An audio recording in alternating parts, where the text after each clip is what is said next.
ಕನ್ನಡದಲ್ಲಿ super star ನಾಯಕಿಯಾಗಿ ಕೂಡ ಅವರು ಕಾಣಿಸ್ಕೊಂಡಿದ್ದರು. ಅಂತ ಅತಿ ದೊಡ್ಡ ಕಲಾವಿದೆ ನಟಿ ಇದೀಗ ನಿಧನರಾಗಿರುವಂಥ ಈಗ ಘಟನೆ, ಅದು ಕೂಡ ನರಳಿನಲ್ಲಿ ಕೊನೆಯುಸಿಳಿದಿದ್ದಾರೆ. ಸತತವಾಗಿ 1.5 ಕಾಲ ನಲ್ಲಿ ಬೆಂಕಿಯ ಅವಘಡದಿಂದ ಆದಂಥ ಘಟನೆಯಿಂದ ಅವರು ಕೊನೆಯುಸಿಳಿದಂಥದ್ದು. ಇನ್ನು ಕನ್ನಡದ ಸೂಪರ್ ಸ್ಟಾರ್ ನಾಯಕಿಯಾಗಿ ಅನಂತ್ ನಾಗ್, ಶಂಕರ್ ನಾಗ್, ಡಾಕ್ಟರ್ ರಾಜ್ಕುಮಾರ್, ವಿಷ್ಣುವರ್ಧನ್ ಅವರಿಗೆ ಕೂಡ ನಾಯಕಿಯಾಗಿದ್ದಂಥ ಕಲಾವಿದೆ ಆಗಿರುವಂಥವ್ರು ಇದೀಗ ಕೊನೆಯುಸಿಳಿದಂಥ. ಹಾಗಾದರೆ ಯಾರಪ್ಪ ಈ ನಟಿ ಅಂತ ನೋಡೋಣ ಬನ್ನಿ. ಈ ನಟಿ ಬೇರೆ ಯಾರಲ್ಲ, ನಟಿ ಮಂಜುಳಾ ಅವರು. ಸಂಪತ್ಗೆ ಸವಾಲ್.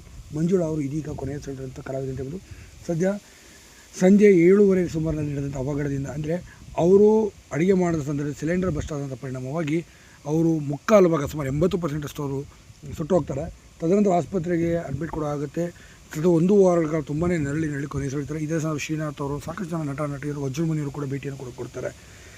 ಇವರೆಲ್ಲ ಮಾತಾಡಿದಂಥ ಸಂದರ್ಭದಲ್ಲಿ ತುಂಬಾ ಕಣ್ಣೀರು ಹಾಕ್ತಾರೆ. ಮಂಜುಳಾ, ನನಗೆ ಇನ್ನೂ ಬದುಕು ಆಸೆ ಇದೆ, ದಯವಿಟ್ಟು ನನ್ನ ಉಳಿಸ್ಕೊಡಿ ಅಂತ ಹೇಳಿ ತುಂಬಾ ಕಣ್ಣೀರು ಹಾಕ್ತಾರೆ. ಇನ್ನು ಈ ಸಂದರ್ಭದಲ್ಲಿ ಡಾಕ್ಟರ್ ರಾಜ್ಕುಮಾರ್ ಅವರು ಕೂಡ ಭೇಟಿಯನ್ನು ಕೊಟ್ಟಿರ್ತಾರೆ. ಆದರೆ ಮಂಜುಳಾ ಅವರ ಪರಿಸ್ಥಿತಿನ ನೋಡಿ, ಅವರು ಕೇಳೋದಂಥ ನೋಡಿ ಎಲ್ಲರ ಕರುಳು ಕಿತ್ತು ಬರುವಂಥ ದೃಶ್ಯ.